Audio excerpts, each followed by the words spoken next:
and all, and yeah, she's able to go ahead and get away a little bit, but Irithel's better for that. Okay. Last pick is the Farsa, like we mentioned earlier on in the draft, so these are now locked in. What are we leaning towards here, Renmar? Is it still Team?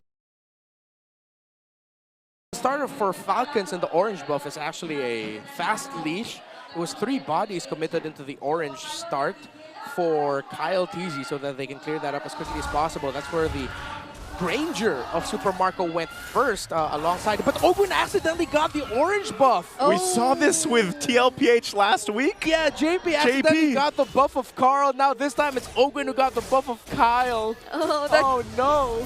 That could have been such a fast start to their jungling rotations, but now Kyle TZ will have to look for more just to compensate for that. Yeah. He'll be able to hit level 4 though, since he was able to clear out his side of the jungle top side, plus getting the gold crab. So that was a good adjustment that they did to balance it out. But yeah, it's going to be an orangeless Joy who did not lose out farm though. That was fast. Fast flicks. And the flex. Is that what you call athletic That flickers? is athletic from both of them. From both of them, right? I like it. Also taking a look at the placements here. Kyle TZ, yeah, even though he doesn't have orange, he's still relatively fine, you know, in terms of even. He's actually ahead of Carl TZ. Yeah, he actually is. And we might see something happen down bottom. Kyle TZ using the electrifying beats, but it will be dodged by Carl and Sanford.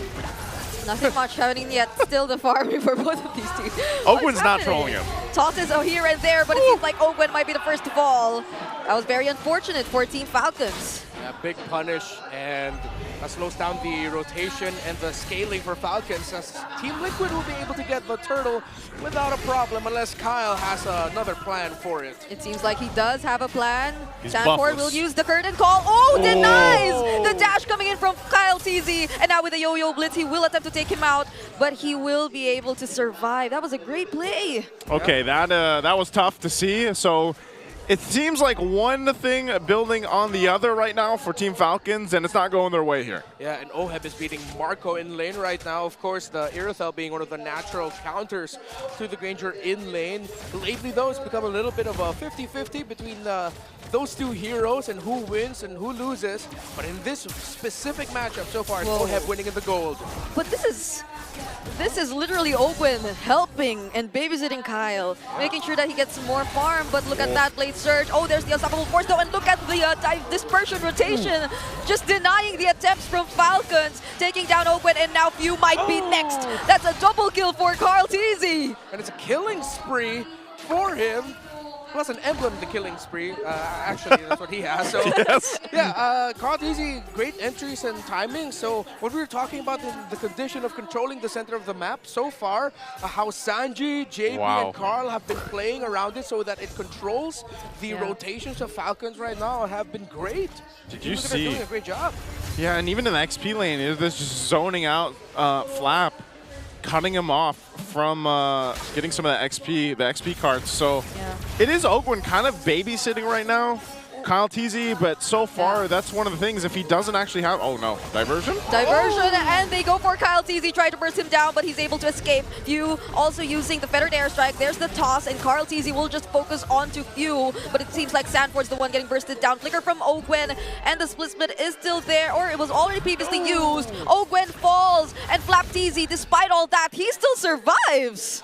Straight up, Falcons are just getting outplayed right now. Team Liquid Philippines seems to have a counter for everything that Falcons are tossing at them. Looking at the items between Oheb and Super Marco, slight lead here for the Irithel. Already has the Haas Claws on the way to rush building the Hunter Strike for Super Marco.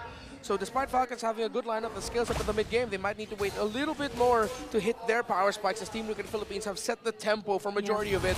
This turtle might change the fortunes of Falcons, though, if they can steal it and get a kill or two without losing a lot. Yeah, but these are 4 members from Team Liquid Philippines. Sanford doing the zoning, Flap TV trying to find his way in. JP already uses the glorious pathway though, but this might be a referee battle, and Kyle TZ will succeed. Few takes down Sanford, and JP will go next. Flap TZ will be trying to escape, and he successfully does. No trades for Team Liquid. Good fight.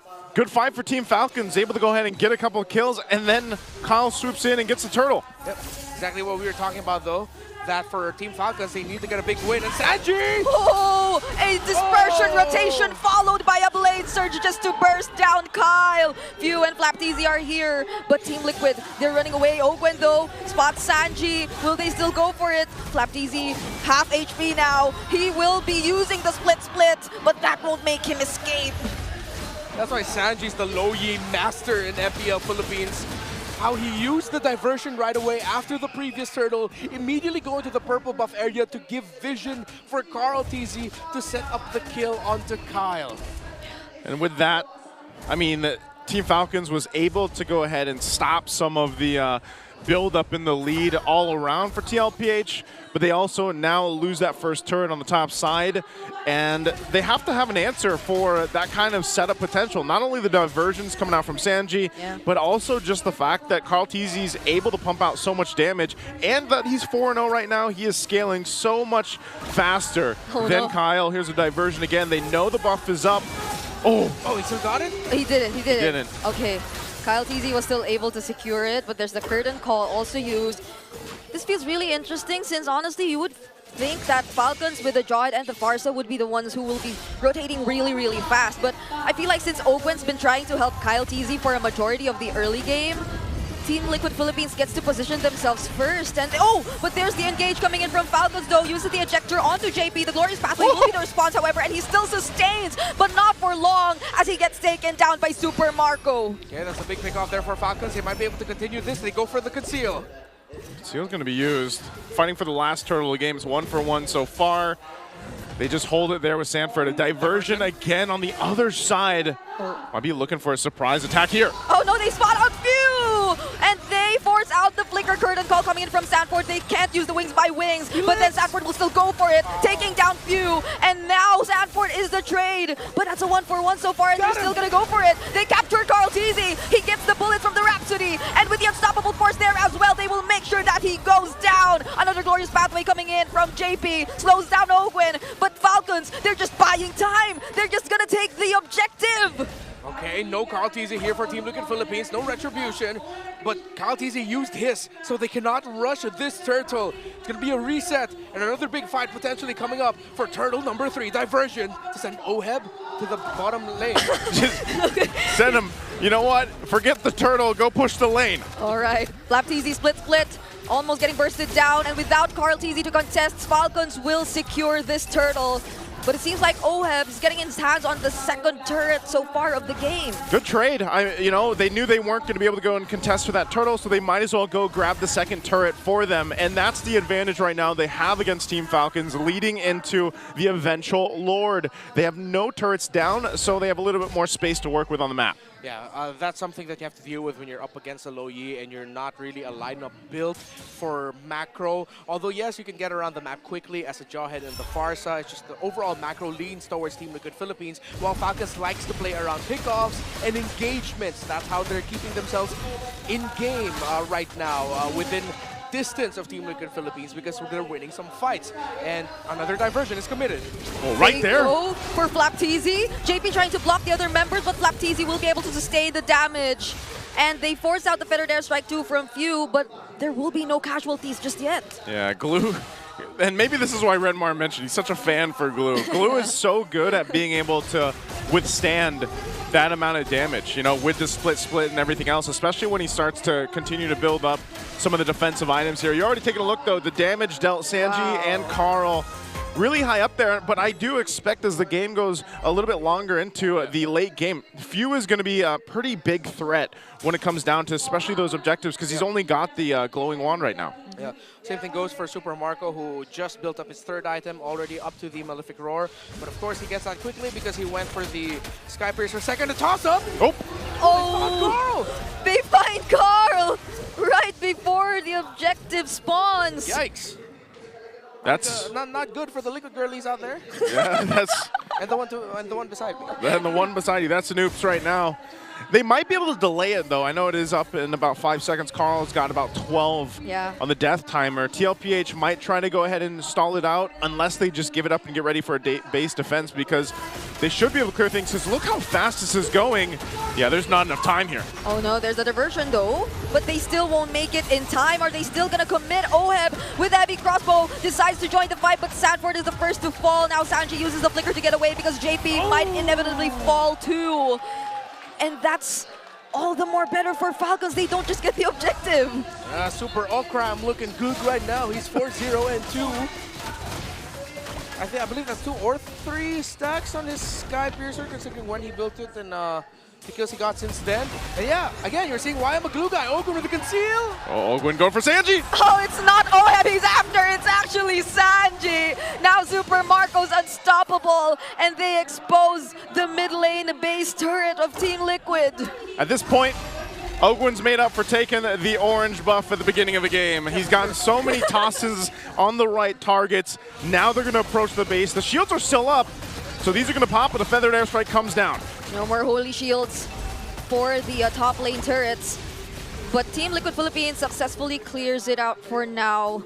But this is a really interesting turn of events. Earlier, it was just Falcon seemingly trying to defend and play very disciplined, but it's all aggro from now. It's all aggression. Yeah. The majority of the game so far has actually just been determined by really good calls and surprising plays by any of the two teams. There's no clear moment that you could call a massive error for anyone, no big mistake.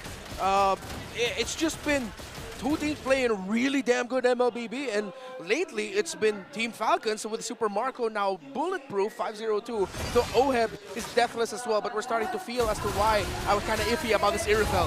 All right. Ogwin successfully still gets a toss, but that's JP. It's quite tanky. Now he responds with a glorious pathway and separates himself from the rest of the members of Team Liquid. But the vengeance won't help Sanford survive that. Carl TZ and Oheb, though, they find themselves right behind some of the members of Falcons. Oh no, Marco, but will Marco. They decide to go for it? They find Super Marco and burst him down just like that. But Kyle TZ with the response. Carl TZ, will he decide to engage this? Oheb will successfully retreat, but Sanji still looks for another kill. He could get another. They're going to get in. Carl TZ looking for a few, and for some reason Sanji survives. Oheb instead will become the trade. Oh man, the back and forth. And Sanji, he just wants to go home. But it's a double for Kyle TZ. This is the kind of MLBB I like. MLBB for the streets, just fighting. It's scrappy, it's smart, it's surprising, it's crafty. It is the clash of the Titans. That's for the streets, man. You know, there's a different kind of land of dawn we're seeing in this game one.